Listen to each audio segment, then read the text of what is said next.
എല്ലാവർക്കും സുഖമല്ലേ? എല്ലാവരും പ്രോബ്ലംസൊക്കെ ചെയ്ത് പഠിക്കേണ്ടതെന്ന് വിചാരിക്കുന്നു. എല്ലാവരും നന്നായി പഠിക്കുക. ഓക്കെ. ഇന്ന് നമ്മൾ ഡിസ്കസ് ചെയ്യാൻ പോകുന്നത് 9ാം ക്ലാസ്സിലെ 3ാമത്തെ ചാപ്റ്റർ പാരലൽ ലൈൻസിലെ പേജ് നമ്പർ 54 വരുന്നൊരു പ്രോബ്ലമാണ്. അതിൽ നമുക്ക് തന്നിരിക്കുന്നത് ഇങ്ങനൊരു പിക്ചർ നമുക്ക് തന്നിട്ടുണ്ട് ആ പ്രോബ്ലത്തിൽ. പ്രോബ്ലം ഞാൻ വായിക്കാം. A quadrilateral is drawn with the mid points of the sides of a right triangle and its square corner as vertices. എന്താ പറയുന്നത്? ഒരു ക്വാഡ്രിലാറ്ററൽ ഈ പച്ച കളറിൽ കൊടുത്തിട്ടില്ലേ, അതാണ് ക്വാഡ്രിലാറ്ററൽ. അത് എങ്ങനെയാണ് ജോയിൻ ചെയ്തിരിക്കുന്നത്? ഒരു റൈറ്റ് ട്രയാങ്കിൾ. ഇത് ഇപ്പോൾ ഞാൻ ഇതിനെ എ ബി സി എന്ന് പറയുന്നത് ഒരു റൈറ്റ് ആംഗിൾ ട്രയാങ്കിൾ അല്ലേ? കാരണം ഈ ആംഗിൾ 90, അവർ റൈറ്റ് ട്രയാങ്കിളാണ് തന്നിട്ടുണ്ട്. അപ്പോൾ നമുക്ക് ഈ ആംഗിൾ 90 ആയിട്ട് എടുക്കാം. അങ്ങനെയാണെങ്കിൽ എന്താണ് ഈ ട്രയാങ്കിളിൻ്റെ മിഡ് പോയിൻറ്റുകൾ ഏതൊക്കെയാണ്? അതിൻ്റെ മിഡ് പോയിൻറ്റ്സ് ഈ ട്രയാങ്കിളിൻ്റെ എ സിയുടെ മിഡ് പോയിൻറ്റ് ഇവിടെ വരും അല്ലേ, പി എന്ന് കൊടുക്കാം. എ ബിയുടെ മിഡ് പോയിൻറ്റ് ഇവിടെ ക്യൂ, ബി സിയുടെ മിഡ് പോയിൻറ്റ് ആർ. ഇങ്ങനെ മിഡ് പോയിൻറ്റ്സുകൾ ജോയിൻ ചെയ്തിട്ടാണ് ഈ ക്വാഡ്രിലാറ്ററൽ ഇവിടെ വന്നിരിക്കണതെന്നാണ് അവർ പറയുന്നത്. അതായത് ഈ ബ്ലൂ ട്രയാങ്കിളിൻ്റെ മിഡ് പോയിൻറ്റ്സുകൾ ജോയിൻ ചെയ്തപ്പോൾ നമുക്കൊരു ക്വാഡ്രിലാറ്ററൽ കിട്ടി. ഓക്കെ, ഇനി നമുക്ക് പ്രൂവ് ചെയ്യേണ്ടത് prove that this quadrilateral is A rectangle. ഈ പച്ച ഷെയ്ഡിൽ കൊടുത്തിരിക്കുന്നത് ഒരു റെക്റ്റാങ്കിളാണ് നമുക്ക് പ്രൂവ് ചെയ്യണം. അപ്പോൾ നിങ്ങൾ കാണുമ്പോൾ അത് റെക്റ്റാങ്കിൾ ആണല്ലോ, ഓൾറെഡി റെക്റ്റാങ്കിൾ കിട്ടിയത്, പക്ഷേ നമ്മളത് റെക്റ്റാങ്കിൾ ആണെന്ന് പ്രൂവ് ചെയ്യണം. ഓക്കെ, അപ്പോൾ വാട്ട് ഫ്രാക്ഷൻ, അടുത്തൊരു രണ്ടാമത്തെ question, what fraction of the area of the triangle is the area of the rectangle. പിന്നെ ഈ റെക്റ്റാങ്കിൾ ആണെന്ന് പ്രൂവ് ചെയ്ത് കഴിഞ്ഞാൽ ഈ റെക്റ്റാങ്കിളിൻ്റെ ഏരിയയും പിന്നെ നമ്മുടെ വലിയ ട്രയാങ്കിൾ ഉണ്ടല്ലോ എ ബി സി, അതിൻ്റെ ഏരിയയും തമ്മിലുള്ള റിലേഷൻ എന്താണെന്ന് നമുക്ക് എത്ര ഫ്രാക്ഷൻ, വാട്ട് ഫ്രാക്ഷൻ ആണെന്ന് കണ്ടുപിടിക്കണം. അതായത് ഇതിൻ്റെ എത്ര ഭാഗമാണ്, ഈ ബ്ലൂ ട്രയാങ്കിളിൻ്റെ എത്ര ഭാഗമാണ് ഈ റെക്റ്റാങ്കിളിൻ്റെ ഏരിയ വരിക എന്ന് നമുക്ക് കണ്ടുപിടിക്കണം. അപ്പോൾ ഇത്രയും കാര്യമാണ് നമുക്ക്, ഈ രണ്ട് കാര്യങ്ങളാണ് നമുക്കിതിൽ പ്രൂവ് ചെയ്യാൻ ചോദിച്ചിരിക്കുന്നത്. അപ്പോൾ നമുക്കിതിൽ ഫസ്റ്റ് നമുക്ക് പറഞ്ഞിരിക്കുന്ന കാര്യം ഇതിൽ പ്രൂവ് ചെയ്യാം. ഏതാണ്? Prove that this quadrilateral is A rectangle. ആദ്യം നമുക്ക് ഈ പച്ച ഷെയ്ഡിൽ കൊടുത്തിരിക്കുന്ന ഈ ക്വാഡ്രിലാറ്ററൽ ഒരു റെക്റ്റാങ്കിൾ ആണെന്ന് പ്രൂവ് ചെയ്യാം. റെക്റ്റാങ്കിൾ എന്ന് പറഞ്ഞാൽ എന്താ? റെക്റ്റാങ്കിൾ എന്ന് പറഞ്ഞാൽ നമുക്കറിയാം അല്ലേ, opposite sides equal and parallel ആയിരിക്കും അല്ലേ. റെക്റ്റാങ്കിൾ എന്ന് പറഞ്ഞാൽ അതുപോലെ ഓരോ കോർണേഴ്സ് എത്രയായിരിക്കും? 90 ഡിഗ്രി ആയിരിക്കും. അപ്പോൾ ഇങ്ങനെയാണ് റെക്റ്റാങ്കിൾ എന്ന് പറഞ്ഞാൽ. അപ്പോൾ അതിലെ പോയിൻറ്റ്സ് നമുക്കിതിൽ പ്രൂവ് ചെയ്യാം അല്ലേ. ഈ ഓപ്പോസിറ്റ് സൈഡുകൾ എന്താണ്? ഈക്വൽ ആൻഡ് പാരലൽ ആണെന്ന് പ്രൂവ് ചെയ്യാം. അപ്പോൾ നമുക്ക് ഈ രണ്ട് സൈഡുകൾ ഈക്വൽ ആൻഡ് പാരലൽ ആണെന്ന് പ്രൂവ് ചെയ്യാം അല്ലേ. അപ്പോൾ അതിന് വേണ്ടിയിട്ട് നമ്മൾ പഠിച്ച തിയറംസ് ഒക്കെ ഇവിടെ നമുക്ക് ഉപയോഗിക്കാം. നോക്കിയാൽ നിങ്ങൾ ഈ സൈഡും പാരലൽ ആൻഡ് ഈക്വൽ ആണെന്നാണ് നമ്മൾ പ്രൂവ് ചെയ്യാൻ പോകുന്നത്. അപ്പോൾ അത് ഏതൊക്കെ സൈഡ്? ക്യൂ പിയും ബി ആറും അത് ഈക്വൽ ആണെന്നും പാരലൽ ആണെന്നും നമുക്ക് പ്രൂവ് ചെയ്യണം. അപ്പോൾ ആദ്യം നമുക്ക് എന്ത് ചെയ്യാം? ഈ സൈഡ് നിങ്ങൾ നോക്കിയാൽ പി ക്യൂ, അത് ബി സിക്ക് പാരലൽ അല്ലേ? കാരണം നമ്മുടെ വലിയ ട്രയാങ്കിളിൻ്റെ രണ്ട് മിഡ് പോയിൻറ്റ്സ് തമ്മിൽ ജോയിൻ ചെയ്ത് വരച്ചിരിക്കുന്ന ലൈനാണ് പി ക്യൂ. നമ്മൾ പറഞ്ഞിട്ടുണ്ട് അങ്ങനെ രണ്ട് സൈഡുകളുടെ മിഡ് പോയിൻറ്റ്സ് തമ്മിൽ ജോയിൻ ചെയ്ത് വരയ്ക്കുന്ന ലൈൻ അത് തേർഡ് സൈഡിന് പാരലലും അതിൻ്റെ പകുതിയുമായിരിക്കുന്നു. നമ്മൾ കഴിഞ്ഞ ക്ലാസ്സിൽ തിയറത്തിൽ പഠിച്ചിട്ടുണ്ട് അല്ലേ. അപ്പോൾ നമുക്കത് അങ്ങനെ എഴുതിക്കൂടെ?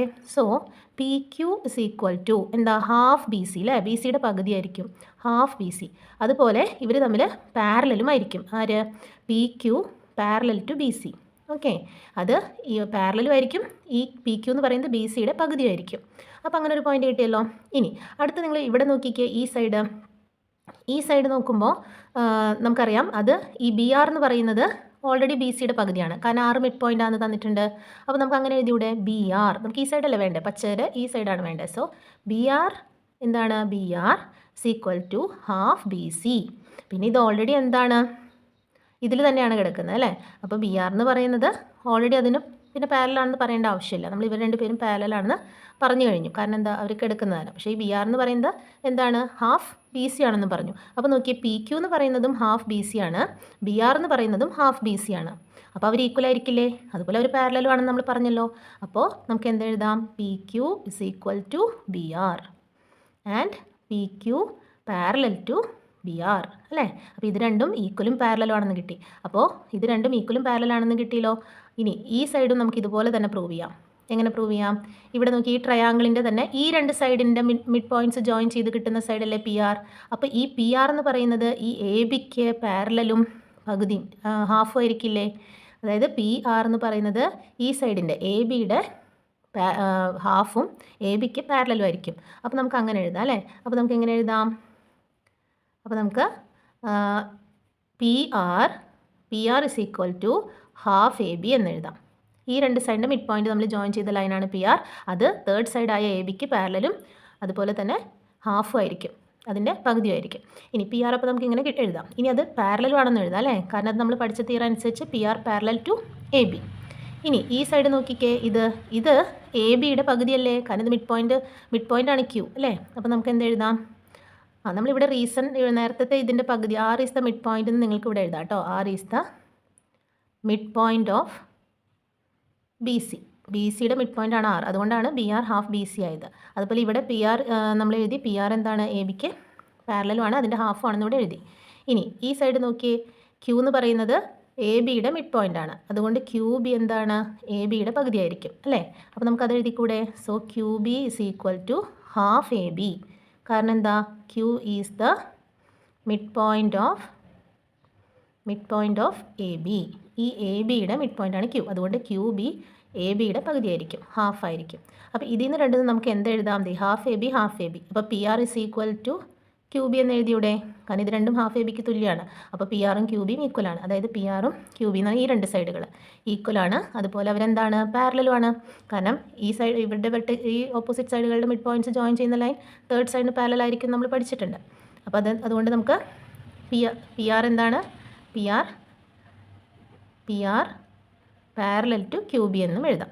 ഓക്കെ, അപ്പോൾ നമുക്ക് ഇങ്ങനെ കിട്ടി അല്ലേ. അപ്പോൾ ഇതിൻ്റെ രണ്ട് സൈഡുകൾ പാരലലും ഈക്വലാണ്, ഈ രണ്ട് ഓപ്പോസിറ്റ് സൈഡുകൾ പാരലൽ ഈക്വലാണ്. അങ്ങനെയാണെങ്കിൽ ഇനി നമുക്കൊരു ഇവിടെ ഒരു 90 ഡിഗ്രി നമുക്ക് തന്നിട്ടുണ്ട് അവർ അല്ലേ.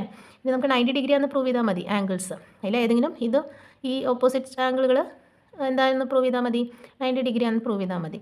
അപ്പോൾ ഇവിടെ ഒരു ആംഗിൾ നമുക്ക് 90 ആണെന്ന് അവർ തന്നെ തന്നിട്ടുണ്ട്. സോ ആംഗിൾ ഏത് ആംഗിളാണ്, A B C is 90 degree അല്ലേ, അങ്ങനെ തന്നിട്ടുണ്ട്. അപ്പോൾ ഇത് 90 ആണെങ്കിൽ ഹെൻസ് നമുക്ക് എന്ത് എഴുതാം, ഇതും 90 ഡിഗ്രി ആയിരിക്കും, കാരണം ഇവരുടെ മിഡ് പോയിൻറ്റ്സ് നമ്മൾ ജോയിൻ ചെയ്യുന്ന ലൈനല്ലേ.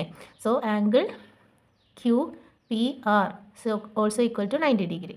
ഹെൻസ് അതുകൊണ്ട് നമുക്ക് എന്ത് പറയാം, quadrilateral Q B R P, അതായത് ക്യൂ ബി ആർ പി, ഈ പച്ച ക്വാഡ്രിലാറ്ററൽ അതെന്തായിരിക്കും, എന്തായിരിക്കും, പാരലലോഗ്രാം അല്ല, ഈസ് എ റെക്റ്റാങ്കിൾ. ഓക്കെ, അപ്പോൾ അതെന്തായിരിക്കും, ഒരു റെക്റ്റാങ്കിൾ ആയിരിക്കും, കാരണം ഓപ്പോസിറ്റ് സൈഡിൽ ഈക്വൽ ആൻഡ് പാരലൽ ആണെന്ന് പ്രൂവ് ചെയ്തു. അതിൻ്റെ കോർണേഴ്സ് 90 ആണെന്ന് പ്രൂവ് ചെയ്തു. കോർണറുകളെല്ലാം 90, ആംഗിളുകളൊക്കെ 90 ആണെന്ന് പ്രൂവ് ചെയ്യുമ്പോഴാണ് അത് എന്തായിട്ട് മാറിയത്, റെക്റ്റാങ്കിൾ. ഓക്കെ, അപ്പോൾ അത് റെക്റ്റാങ്കിൾ ആണെന്ന് നമ്മൾ പ്രൂവ് ചെയ്തു. അതാണ് നമ്മളോട് ഫസ്റ്റ് ചോദിച്ചിരിക്കുന്നത് അല്ലേ. അപ്പോൾ ഫസ്റ്റ് ചോദിച്ചിരിക്കുന്നത് prove that quadrilateral is A rectangle. ഇനി അടുത്ത question, what fraction of the area of the triangle is the area of the rectangle. അതായത് ഈ വലിയ ട്രയാങ്കിളിൻ്റെ ഏരിയയുടെ എത്ര ഭാഗമാണ് ഈ റെക്റ്റാങ്കിളിൻ്റെ ഏരിയ. അപ്പോൾ നമുക്കതെങ്ങനെ പ്രൂവ് ചെയ്യാം? അപ്പോൾ അത് പ്രൂവ് ചെയ്യാൻ വേണ്ടിയിട്ട് നമുക്കൊരു കാര്യം ചെയ്യാം. ആദ്യം തന്നെ നമുക്ക് നമ്മുടെ ഈ റെക്റ്റാങ്കിൾ ഉണ്ടല്ലോ, അതിൻ്റെ ഡയഗണൽ ഒന്ന് വരയ്ക്കാം. ഈ ഡയഗണൽ വരയ്ക്കാം. ഓക്കെ, അപ്പോൾ ഇങ്ങനെ ഡയഗണൽ വരയ്ക്കുമ്പോൾ എന്തായി, ഇത് രണ്ട് പാർട്ടായി മാറി അല്ലേ. ഇനി ഈ രണ്ട് ഇതിപ്പോൾ എന്തായി, എല്ലാം ഒരു 4 ട്രയാങ്കിളുകളായിട്ട് മാറി ഇതിൻ്റെ ഉള്ളിൽ അല്ലേ. 1 2 3 4 4 ട്രയാങ്കിളുകൾ നമുക്ക് കിട്ടി. അതും ഈക്വൽ സൈഡുകളാണ്. കാരണം എന്താ, എല്ലാം ഇതിൻ്റെ സൈഡുകളുടെ മിഡ് പോയിൻറ്റ്സ് ജോയിൻ ചെയ്ത് വരച്ചിരിക്കുന്നത് കൊണ്ട് തന്നെ ഈ എല്ലാ ട്രയാങ്കിൾസും ഈക്വൽ ആയിരിക്കും. അപ്പോൾ ഇനി നമുക്ക് എന്തെഴുതാം, ഇതിന്ന് area of A B C എന്തെഴുതാം നമുക്ക്.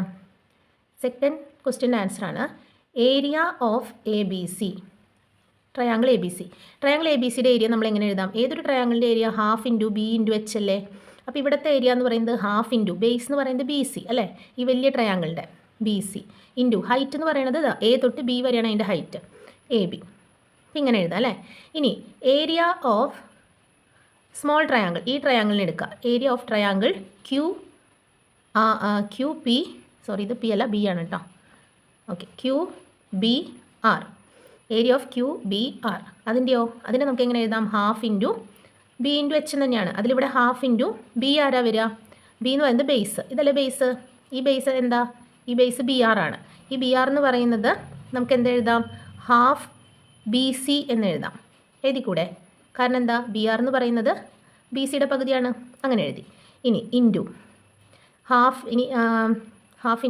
ഇനി എച്ച് എത്രയാണ്, എച്ച് എഴുതണ്ടേ നമുക്ക്. എച്ച് എന്ന് പറയുന്നത് എ ബി ആണ് അല്ലേ. അപ്പോൾ അതിന് നമുക്ക് എ ബിക്ക് പകരം ഞാൻ ഹാഫ് ക്യൂ ബി എന്ന് എഴുതിയൂടെ എനിക്ക്, Q B half Q B എന്ന് എഴുതാം. ഓക്കെ, അപ്പോൾ ഈ ട്രയാങ്കിളിൻ്റെയാണ് നമ്മൾ നോക്കുന്നത്. അതായത് ഈ ക്യൂ ബി ആർ എന്ന് പറയുന്ന ട്രയാങ്കിളിൻ്റെ ഏരിയ ഇതുപോലെ തന്നെ എഴുതി. എന്താണ് ബേസ് എന്ന് പറയുന്നത്, ഇത് ബി ആർ അല്ലേ. ബി ആർ എന്ന് പറയുന്നത് നിങ്ങൾക്ക് മനസ്സിലാവണമെങ്കിൽ വേണമെങ്കിൽ ഞാൻ ആ സ്റ്റെപ്പും കൂടെ ഇവിടെ എഴുതാം. അതായത് ഗ്രീൻ ട്രയാങ്കിളിൻ്റെ ഏരിയ എന്ന് പറയുന്നത് ഹാഫ് ബി എച്ച്, അതായത് ഹാഫ് ഇൻറ്റു ഇതിൻ്റെ ബേസ് എന്ന് പറയുന്നത് ബി ആർ ഇൻറ്റു എച്ച് എന്ന് പറയുന്നത് ക്യൂ ബി. ഓക്കെ, ഇതിന് ഞാൻ ഒറ്റയടിക്ക് മാറ്റി എഴുതിയെന്നേ ഉള്ളൂ. ഈ ബി ആർ എന്ന് പറയുന്നതിന് ഞാൻ ഹാഫ് ബി സി എന്ന് എഴുതി. ഓക്കെ, ഈ ക്യൂ ബി എന്ന് പറയുന്നതിന് ഈ സൈഡിനെ ഞാൻ എന്ത് എഴുതി? ഹാഫ് എ ബി എന്ന് എഴുതി. Okay, half A B, sorry ഇവിടെ എ ബി അല്ല, ക്യൂ ബി അല്ല, ഹാഫ് എ ബി അല്ലേ, എ ബിയുടെ പകുതിയാണ്. ഓക്കെ, അപ്പോൾ നമുക്കിവിടെ half into half B C into half A B എന്ന് കിട്ടി അല്ലേ. അപ്പോൾ നമുക്ക് ഇതിന് എന്ത് എഴുതാം? Half into half 1/4 1/4 B C into A B എന്ന് കിട്ടും അല്ലേ. ഇതിൽ നോക്കിയേ, half into 1/4 into B C into A B. അപ്പോൾ ഇവിടെ B C into A B, half B C into A B എന്താ? ഈ ഹാഫ് ബി സി ഇതിനെ തിരിച്ചൊന്ന് എഴുതുന്നുണ്ട്, 1/4 into 1/2 into B C into A B എന്ന് എഴുതുന്നുണ്ട്.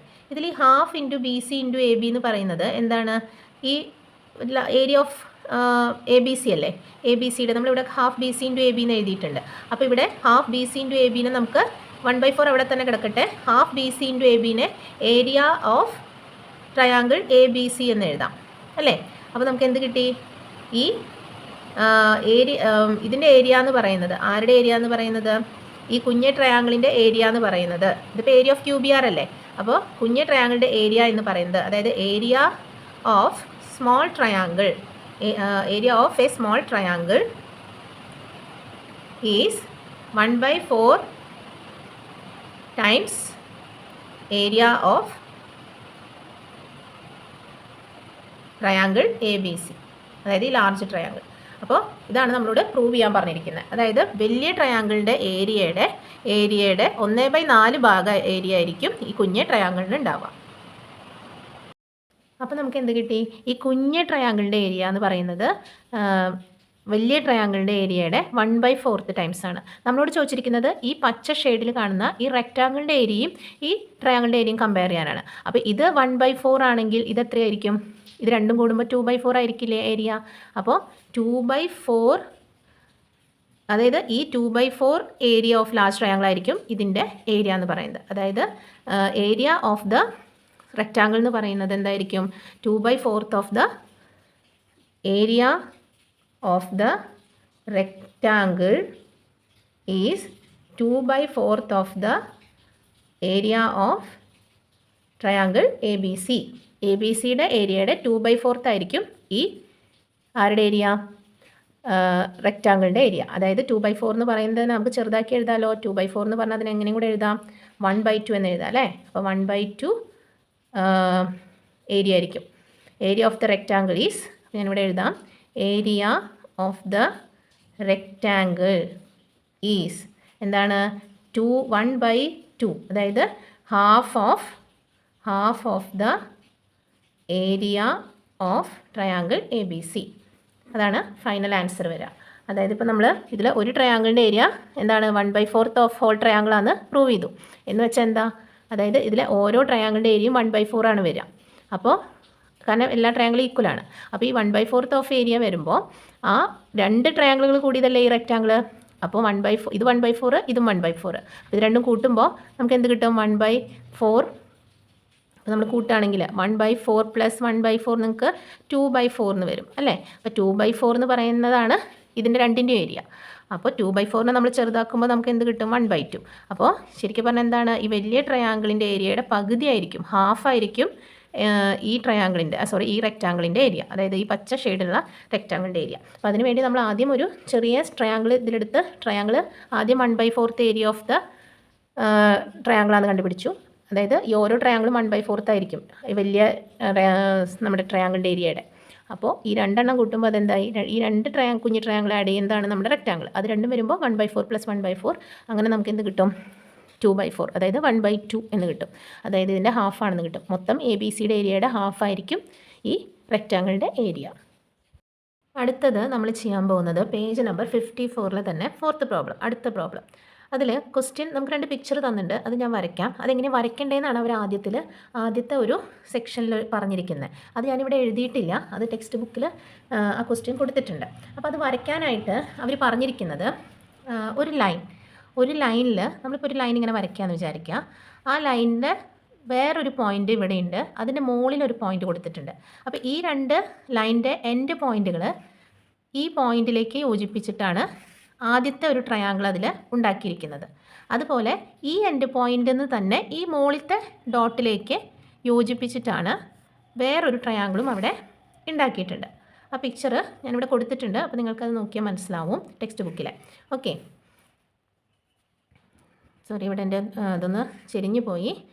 ഇതാ, ഓക്കെ. അപ്പോൾ ഇതാണ് ഒരു പിക്ചർ നിങ്ങൾക്ക് തന്നിരിക്കുന്നത്. അടുത്തൊരു പിക്ചർ നിങ്ങൾക്ക് തന്നിരിക്കുന്നത് എന്താണ്? ഇതിൻ്റെ മിഡ് പോയിൻറ്റ്സുകൾ ജോയിൻ ചെയ്താൽ, അപ്പോൾ ഇതന്നെ ഞാനിവിടെ ഒന്നും കൂടെ വരയ്ക്കാം. ഇതിൻ്റെ മിഡ് പോയിൻറ്റ്സുകൾ ജോയിൻ ചെയ്യുമ്പോഴുള്ള കേസാണ് അടുത്തത് പറഞ്ഞിരിക്കുന്നത്, സെക്കൻഡ് ട്രയാങ്കിളിൻ്റെ കേസ്. അപ്പോൾ ആദ്യം നമ്മൾ എന്ത് ചെയ്തു? ഒരു ഡോട്ടിലേക്ക് നമ്മൾ ഇതിൻ്റെ എൻഡ് പോയിൻറ്റുകൾ യോജിപ്പിച്ചു. അതിൻ്റെ മുകളിൽ വരുന്ന ഒരു പോയിൻറ്റിലേക്ക് വീണ്ടും നമ്മൾ ഇതിൻ്റെ എൻഡ് പോയിൻറ്റുകൾ യോജിപ്പിച്ചു, അല്ലേ? ഇങ്ങനെ നമുക്കൊരു ട്രയാങ്കിൾ കിട്ടി. ഇനി അവർ പറയുന്നത് ഇതിൻ്റെ മിഡ് പോയിൻറ്റുകൾ, ഇതല്ലേ ഇതിൻ്റെ മിഡ് പോയിൻറ്റ്സ്. ഈ ട്രയാങ്കിളിൻ്റെ ഈ രണ്ട് സൈഡിൻ്റെ മിഡ് പോയിൻറ്റ്സ് ഇത്, ഈ ട്രയാങ്കിളുടെ മിഡ് പോയിൻറ്റ് ഇത്, ഈ ട്രയാങ്കിളുടെ മിഡ് പോയിൻറ്റ് ഇത്. ഇവർ തമ്മിൽ യോജിപ്പിച്ച് കഴിഞ്ഞിട്ട് എന്ത് കിട്ടിയിട്ടുണ്ട്? ഒരു ക്വാഡ്രിലാറ്ററൽ കിട്ടിയിട്ടുണ്ട്. ഈ ക്വാഡ്രിലാറ്ററൽ ഒരു പാരലലോഗ്രാം ആണെന്ന് നമുക്ക് പ്രൂവ് ചെയ്യാനാണ് ആദ്യത്തെ ക്വസ്റ്റ്യനിൽ പറഞ്ഞിരിക്കുന്നത്. അതായത് ഈ കിട്ടുന്ന ക്വാഡ്രിലാറ്ററൽ, അതായത് ഈ രണ്ട് ട്രയാങ്കിൾ കുറച്ചുകൂടെ വലുതാക്കി വരയ്ക്കാം നിങ്ങൾക്ക് മനസ്സിലാവാൻ. ഇത് ഏറ്റവും മുകളിലത്തെ പോയിന്റ് നമ്മൾ യോജിപ്പിച്ചിരിക്കുന്നു. ഇനി ഇവിടെ ഒരു പോയിന്റ് നമ്മൾ യോജിപ്പിച്ചിരിക്കുന്നു. ഓക്കെ, ഇവരുടെ മിഡ് പോയിന്റുകൾ തമ്മിൽ യോജിപ്പിച്ചിട്ട് നമുക്കൊരു ക്വാഡ്രിലാറ്ററൽ ഇവിടെ കിട്ടിയിട്ടുണ്ട്. അത് ഒരു പാരലലോഗ്രാം ആണെന്ന് നമുക്കിവിടെ പ്രൂവ് ചെയ്യണം. ഓക്കെ, അപ്പോൾ ഇതൊരു പാരലലോഗ്രാം ആണെന്ന് പ്രൂവ് ചെയ്യാനാണ് പറഞ്ഞിരിക്കുന്നത്. അപ്പോൾ നമുക്ക് എങ്ങനെ പ്രൂവ് ചെയ്യാം? ഞാനിതിനെ ABC എന്ന് പേര് കൊടുക്കാം. ഈ പോയിന്റുകളെ PQRS എന്ന് പേര് കൊടുക്കാം. Okay, PQRS. ഇനി നമ്മളോട് പറഞ്ഞിരിക്കുന്നത് ഇത് എന്താണെന്ന് പ്രൂവ് ചെയ്യാൻ? പാരലലോഗ്രാം ആണെന്ന് പ്രൂവ് ചെയ്യാനല്ലേ. അപ്പോൾ നമുക്കറിയാം പാരലലോഗ്രാം ആണെന്ന് പ്രൂവ് ചെയ്യണമെങ്കിൽ ഈ ഓപ്പോസിറ്റ് സൈഡുകൾ ഈക്വൽ ആൻഡ് പാരലൽ ആണെന്ന് പ്രൂവ് ചെയ്താൽ മതി, അല്ലേ? അപ്പോൾ ഇവിടെ നോക്കിയേ, BCക്ക് പാരലൽ അല്ലേ ഈ SR? കാരണം എന്താ? ഇത് മിഡ് പോയിൻറ്റ്സ് അല്ലേ ഈ സൈഡുകളുടെ. ഈ സെൻറ്ററിന് ഞാനിവിടെ H എന്ന് കൊടുക്കുന്നുണ്ട് ഒരു പോയിൻറ്റിന്. ഓക്കെ, അപ്പോൾ ഇവിടെ നമുക്ക് Bയും Cയും അതിനെന്താണ്? പാരലലാണ് SR. അപ്പോൾ SR പാരലൽ ടു BC, അല്ലേ? SRും BCയും പാരലലാണ്. കാരണം എന്താ? അതതിൻ്റെ മിഡ് പോയിൻറ്റ്സ് ആണ്, അല്ലേ? ഇത് മിഡ് പോയിൻറ്റ്സുകൾ. S എന്ന് പറയുന്നത് HBയുടെ മിഡ് പോയിൻ്റ് ആണ്. കുഞ്ഞ് ട്രയാങ്കിൾ കൺസിഡർ ചെയ്യണം കേട്ടോ ആദ്യം. അതുപോലെ HC എന്ന് പറയുന്നത് എന്താണ്? അതിൻ്റെ മിഡ് പോയിൻ്റ് ആണ് 6. അപ്പോൾ അങ്ങനെ മിഡ് പോയിൻറ്റുകൾ നമ്മൾ ജോയിൻ ചെയ്ത് വരയ്ക്കുന്ന ലൈൻ BCക്ക് പാരലലും ആയിരിക്കും പകുതിയായിരിക്കും, അല്ലേ? അപ്പോൾ അത് പാരലലാണെന്ന് കിട്ടി. ഇനി അതിൻ്റെ പകുതിയാണ്. അപ്പോൾ SR എന്ന് പറയുന്നത് എന്താണ്? ഹാഫ് BC ആണ്, അല്ലേ? അങ്ങനെയും കിട്ടി. അപ്പോൾ ആദ്യത്തെ ട്രയാങ്കിളിൻ്റെ കഴിഞ്ഞു. അപ്പോൾ ഇത് നമ്മൾ എന്താണ്? ഏത് ട്രയാങ്കിളാണ് കൺസിഡർ ചെയ്തത്? ഈ ട്രയാങ്കിൾ BHC, അല്ലേ? BHC എന്ന് പറയുന്ന ട്രയാങ്കിളിലാണ് നമ്മളിത് കൺസിഡർ ചെയ്തത്. അടുത്തത് കൺസിഡർ ട്രയാങ്കിൾ, വലിയ ട്രയാങ്കിൾ ABC കൺസിഡർ ചെയ്യാം. അതിൻ്റെ PQ എന്ന് പറഞ്ഞ ലൈൻ നോക്കിയേ, അവരുടെ മിഡ് പോയിൻറ്റ്സ്, അതിൻ്റെ രണ്ട് മിഡ് പോയിൻറ്റ്സ് നമ്മൾ ജോയിൻ ചെയ്ത് വരച്ചതല്ലേ. അതായത് ABയുടെ മിഡ് പോയിൻറ്റ് P, ACയുടെ മിഡ് പോയിൻറ്റ് Q, അത് തമ്മിൽ ജോയിൻ ചെയ്ത് വരച്ചതാണ് PQ, അല്ലേ? അപ്പോൾ PQ എന്തായിരിക്കും? അതിൻ്റെ ബേസ് BC അല്ലേ? അപ്പോൾ PQ പാരലൽ ടു BC ആയിരിക്കും. അതുപോലെ അതിൻ്റെ ഹാഫ് ആയിരിക്കും, അല്ലേ? PQ is equal to half BC ആയിരിക്കും. അപ്പോൾ ഇവിടെ നോക്കിയേ, SR എന്ന് പറയുന്നത് ഹാഫ് BC ആണ്, PQ എന്ന് പറയുന്നതും ഹാഫ് BC ആണ്. അപ്പോൾ നമുക്കത് എങ്ങനെ എഴുതാം? അത് രണ്ടും ഈക്വലാന്ന് എഴുതിയൂടെ? അപ്പോൾ SR is equal to PQ. മാത്രമല്ല അവർ പാരലലുമാണ് കേട്ടോ. PQ പാരലൽ ടു, അപ്പോൾ ഇത് രണ്ടും പാരലാണെങ്കിൽ PQ ഇതും ഈക്വൽ ആണെങ്കിൽ ഇത് രണ്ടും എന്തായിരിക്കും? പാരലലായിരിക്കും. സോ കാരണം എന്താ? ഈ ബേസ് ലൈനിന് ഇതിൻ്റെ മിഡ് പോയിൻ്റ് അല്ലേ ഇത്, ആ ലൈന്, ഇതിൻ്റെ മിഡ് പോയിൻറ്റുകൾ തമ്മിൽ ജോയിപ്പിച്ച് വരച്ചതാണ് SR. അപ്പോൾ അവർ തമ്മിൽ ഈക്വലും പാരലും ആയിരിക്കും. ഓക്കെ, അപ്പോൾ അവർ SR പാരലൽ ടു PQ. അപ്പോൾ നമുക്ക് എന്ത് കിട്ടി? അതായത് ഈ ക്വാഡ്രിലാറ്ററൽ PQRSൻ്റെ ഓപ്പോസിറ്റ് സൈഡുകളായിട്ടുള്ള PQയും SRും ഈക്വലും പാരലലും ആണെന്ന് കിട്ടി. സോ അതുകൊണ്ട് നമുക്ക് എന്ത് എഴുതാം? So quadrilateral PQRS is a parallelogram, അല്ലേ? അതൊരു പാരലലോഗ്രാം ആണെന്ന് എഴുതാം. അപ്പോൾ നമ്മുടെ ഫസ്റ്റ് കേസ് നമ്മളിവിടെ ഫസ്റ്റ് ആൻസർ പ്രൂവ് ചെയ്തു. ഇനി സെക്കൻഡ് എന്താ നമ്മളോട് ചോദിച്ചിരിക്കുന്നത്? Describe the position of point on top for this quadrilateral to be rhombus, rectangle, square. അതായത് നമുക്ക് ഈ പോയിന്റുകളെ, ഈ രണ്ട് പോയിന്റ് ഇല്ലേ, ഈ രണ്ട് പോയിന്റുകളെ എങ്ങനെയൊക്കെ അഡ്ജസ്റ്റ് ചെയ്താൽ, അതായത് ഈ പോയിന്റിനെ, ഇപ്പോൾ നമ്മുടെ ഇവിടുത്തെ A എന്ന് പറയുന്ന പോയിന്റിനെ എങ്ങനെയൊക്കെ അഡ്ജസ്റ്റ് ചെയ്താൽ നമുക്ക് ഈ വരുന്ന ഉള്ളിൽ കിട്ടുന്ന ഈ PQRSനെ ഒരു റോംബസും പിന്നെ റെക്റ്റാങ്കിളും സ്ക്വയറും ആക്കി മാറ്റാമെന്നാണ് ചോദിച്ചിരിക്കുന്നത്. അപ്പോൾ എങ്ങനെയൊക്കെയാണ് ഈ A എന്ന് പറയുന്ന പോയിന്റിനെ മാറ്റിയാൽ നമുക്ക് എന്ത് കിട്ടണം? ഒരു റോംബസ് ഉള്ളിൽ കിട്ടാം, അല്ലെങ്കിൽ ഒരു റെക്റ്റാങ്കിൾ എങ്ങനെ കിട്ടും, അല്ലെങ്കിൽ സ്ക്വയർ എങ്ങനെ കിട്ടും, അങ്ങനെയാണ് നോക്കുന്നത്. അപ്പോൾ നമുക്കതൊന്ന് വരച്ച് നോക്കിയിട്ട് എക്സ്പ്ലെയിൻ ചെയ്യാം. അടുത്ത നമ്മളോട് ക്വസ്റ്റ്യനിൽ ചോദിച്ചിരിക്കുന്നത് എങ്ങനെയൊക്കെ ടോപ്പ് പോയിൻറ്റ്സുകൾ അഡ്ജസ്റ്റ് ചെയ്യുകയാണെങ്കിൽ, ഈ ടോപ്പ് A എന്ന് പറയുന്ന പോയിൻ്റ് അഡ്ജസ്റ്റ് ചെയ്യുകയാണെങ്കിൽ നമുക്ക് ഈ PQRS എന്ന് പറയുന്നതിന്, ഇപ്പോൾ പാരലലോഗ്രാം ആണല്ലോ നമ്മൾ പ്രൂവ് ചെയ്തത്, അതിന് പകരം അതിനെ റോംബസ് ആക്കാം, പിന്നെ എങ്ങനെയൊക്കെ ഈ എ എന്ന് പറയുന്ന പോയിന്റ് അഡ്ജസ്റ്റ് ചെയ്താൽ നമുക്ക് ഈ ഉള്ളിൽ കിട്ടുന്ന ഈ ഒരു ഷേപ്പ് മിഡ് പോയിന്റ്സ് ജോയിൻ ചെയ്ത് കിട്ടുന്ന ഷേപ്പിനെ റെക്റ്റാങ്കിൾ ആക്കാം, അതുപോലെ സ്ക്വയർ ആക്കാം എന്നാണ് ചോദിച്ചിരിക്കുന്നത്. അപ്പോൾ ഞാനതിവിടെ വരച്ചിട്ടുണ്ട്. എപ്പോഴൊക്കെയാണ് ഇതാണ് ഒരു റോംബസ്. റോംബസിൻ്റെ ഈ PQRS എന്ന് പറയുന്ന ഷേപ്പ് നമുക്ക് റോംബസ് കിട്ടണമെങ്കിൽ നമ്മൾ ഈ എ തൊട്ട് എച്ച് വരെ, അതായത് നമ്മുടെ ഈ രണ്ട് പോയിന്റുകളുണ്ടല്ലോ, ടോപ്പ് പോയിന്റ്സുകൾ, അവർ തമ്മിലുള്ള ഡിസ്റ്റൻസും അതുപോലെ ഇതിൻ്റെ ബേസ് BC എന്ന് പറയുന്ന ഡിസ്റ്റൻസ് അതിൻ്റെ ലെങ്ത്തും സെയിം ആയാൽ നമുക്ക് ഉള്ളിൽ മിഡ് പോയിൻറ്റ്സ് ഈ രണ്ട് ട്രയാങ്കിളുകളുടെ മിഡ് പോയിൻറ്റ്സ് ജോയിൻ ചെയ്ത് കിട്ടുന്ന ലൈൻ എന്താക്കി മാറ്റാം? ഒരു റോംബസ് ആക്കി മാറ്റാം. അതായത് റോംബസ് എന്ന് പറഞ്ഞാൽ എല്ലാ സൈഡുകളും ഈക്വൽ ആയിട്ടുള്ളൊരു സ്ട്രക്ചറാണ്. ഓക്കെ, അപ്പോൾ നമുക്ക് എന്താണ് അതിൻ്റെ കണ്ടീഷൻ? PQRS ഒരു റോംബസ് ആവണമെങ്കിൽ നമ്മുടെ ഈ പോയിന്റുകൾ AH തമ്മിലുള്ള ഡിസ്റ്റൻസും B തൊട്ട് C അതിൻ്റെ ബേസ് എന്തായാൽ മതി? ഈ പോയിന്റുകൾ തമ്മിലുള്ള ഡിസ്റ്റൻസും ബേസും ഈക്വൽ ലെങ്ത്തിലാണെങ്കിൽ നമുക്ക് അതിൻ്റെ ആ ഫോം ചെയ്യുന്ന രണ്ട് ട്രയാങ്കിളുകളുടെ മിഡ് പോയിൻറ്റ്സ് ജോയിൻ ചെയ്ത് വരയ്ക്കുന്ന ലൈൻ നമുക്ക് ഷേപ്പ് നമുക്ക് എന്ത് കിട്ടും? റോംബസ് കിട്ടും. അടുത്തത് അത് റെക്റ്റാങ്കിൾ ആവാനുള്ള കണ്ടീഷനാണ്. അത് റെക്റ്റാങ്കിൾ ആവണമെങ്കിൽ നമ്മൾ എങ്ങനെയാണ് ഈ ടോപ്പ് പോയിൻറ്റിനെ അഡ്ജസ്റ്റ് ചെയ്യേണ്ടത്? ഈ ടോപ്പ് പോയിൻറ്റ് ഈ BC എന്ന് പറയുന്ന ബേസ് ലൈനിന് പെർപെൻഡിക്കുലറായിട്ട് വരയ്ക്കുക. അതായത് എച്ച് കടന്ന് പോയിട്ട് തന്നെ വരയ്ക്കുക. അതായത് എച്ച് അതിൻ്റെ മറ്റൊരു പോയിൻ്റ് ആണല്ലോ, ടോപ്പ് പോയിൻറ്റിൽ ഇവിടെയാണല്ലോ എച്ച് വരുന്നത്. അതിൽ കൂടെ കടന്നു പോയി ബേസ് ലൈനിന് പെർപെൻഡിക്കുലറായിട്ട് ഒരു ലൈൻ വരയ്ക്കുകയാണെങ്കിൽ പിന്നീട് നമ്മൾ ആ പോയിൻറ്റ്സുകൾ തമ്മിൽ ജോയിൻ ചെയ്ത് ട്രയാങ്കിൾ വരച്ചെടുത്ത് കഴിഞ്ഞാൽ മിഡ് പോയിൻറ്റ്സുകൾ തമ്മിൽ ജോയിൻ ചെയ്ത് കഴിഞ്ഞാൽ നമുക്ക് കിട്ടുന്ന ഉള്ളിൽ കിട്ടുന്ന ആ ഷേപ്പ് എന്തായിരിക്കും? അത് റെക്റ്റാങ്കിൾ ആയിരിക്കും. ഓക്കെ, അപ്പോൾ ഇത് റെക്റ്റാങ്കിൾ ആവണമെങ്കിൽ ഉള്ള കണ്ടീഷൻ എന്താണ്? ഈ ടോപ്പ് പോയിൻറ്റ്സുകൾ പെർപെൻഡിക്കുലർ ടു BC ആയാൽ മതി.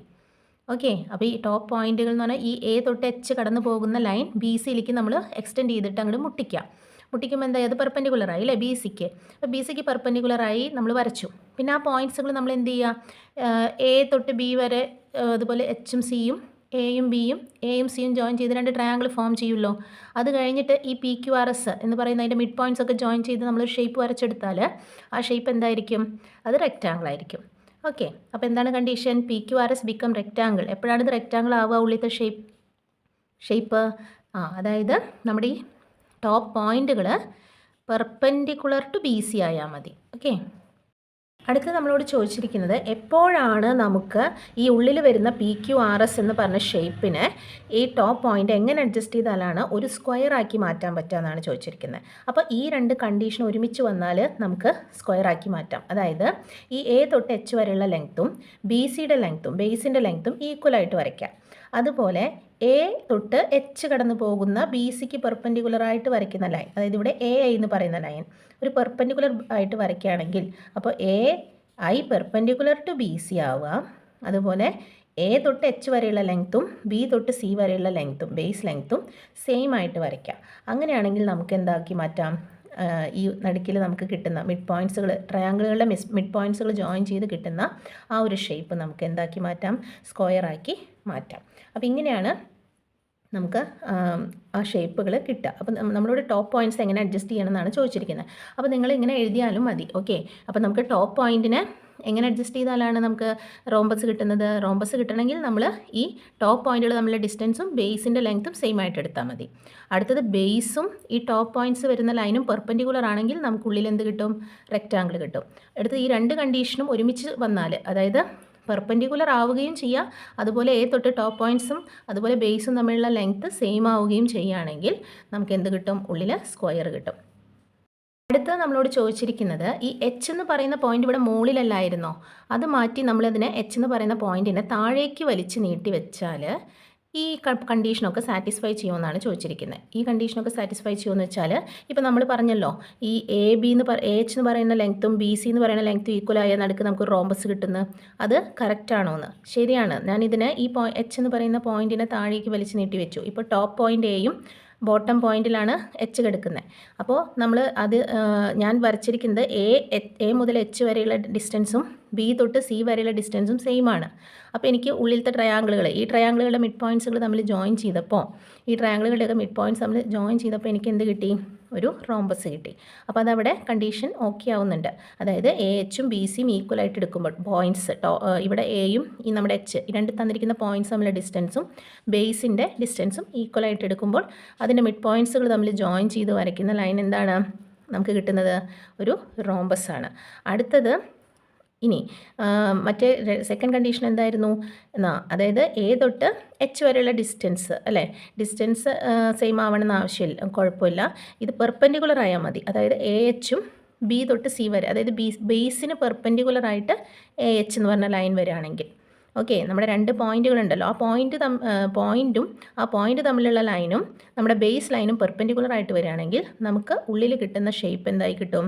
റെക്റ്റാങ്കിളായിട്ട് കിട്ടും. ഓക്കെ, അപ്പോൾ ഇവിടെ A H perpendicular to B C ആണെങ്കിൽ റെക്റ്റാങ്കുലർ ആയിട്ട് കിട്ടുന്നുണ്ട്. അപ്പോൾ അതും ഇവിടെ ഓക്കെ ആവുന്നുണ്ട്. ഓക്കെ, ഇനി അടുത്ത കണ്ടീഷൻ എന്തായിരുന്നു? ഈ A H perpendicular to B C ആവണം, അതുപോലെ തന്നെ B C equal to A എച്ചും ആവണം. അതായത് ബി സി ബേസ് ലൈൻ്റെ ലെങ്ത്തും അതുപോലെ 2 പോയിന്റുകൾ തമ്മിലുള്ള ഡിസ്റ്റൻസും ഈക്വൽ ആവുക. അവർ തമ്മിൽ എന്തായിരിക്കുക? പെർപെൻഡിക്കുലർ ആയിരിക്കുക. അതായത് ഇവിടെയൊക്കെ 90 ഡിഗ്രി വരിക അല്ലേ, അതിനാണ് പെർപെൻഡിക്കുലർ എന്ന് പറയുന്നത്. അങ്ങനെ വരയ്ക്കുകയാണെങ്കിൽ നമുക്ക് ഈ കിട്ടുന്ന പി ക്യു ആർ എസ് ഉള്ളിൽ കിട്ടുന്ന ആ മിഡ് പോയിൻറ്റ്സുകൾ തമ്മിൽ ജോയിൻ ചെയ്ത് കിട്ടുന്ന ലൈൻസ് ഷേപ്പ് എന്തായിരിക്കും? ഒരു സ്ക്വയർ ആയിരിക്കും. അതും ഇവിടെ എന്ത് ചെയ്യുന്നുണ്ട്? സാറ്റിസ്ഫൈ ചെയ്യുന്നുണ്ട്. അപ്പോൾ A H equal to B C ആവണം, അതായത് ഈ പോയിന്റുകൾ തമ്മിൽ ഡിസ്റ്റൻസും ബേസ് ലെങ്ത്തും ഈക്വൽ ആവുക, അതുപോലെ തന്നെ അവർ പെർപെൻഡിക്കുലർ ആയിരിക്കുക. അപ്പോൾ നമുക്ക് ഉള്ളിൽ വരുന്ന മിഡ് പോയിൻറ്റ്സ് ജോയിൻ ചെയ്ത് കിട്ടുന്ന ആ shape P Q R S എന്ന് പറയുന്നത് എന്തായിരിക്കും? ഒരു സ്ക്വയർ ആയിരിക്കും. അതും ഇവിടെ അതെന്ത് ചെയ്യുന്നുണ്ട്? സാറ്റിസ്ഫൈ ചെയ്യുന്നുണ്ട്. അപ്പോൾ ഇതാണ് ആ പ്രോബ്ലത്തിൽ നമ്മളോട് പ്രൂവ് ചെയ്യാനായിട്ട് ചോദിച്ചിരിക്കുന്നത്.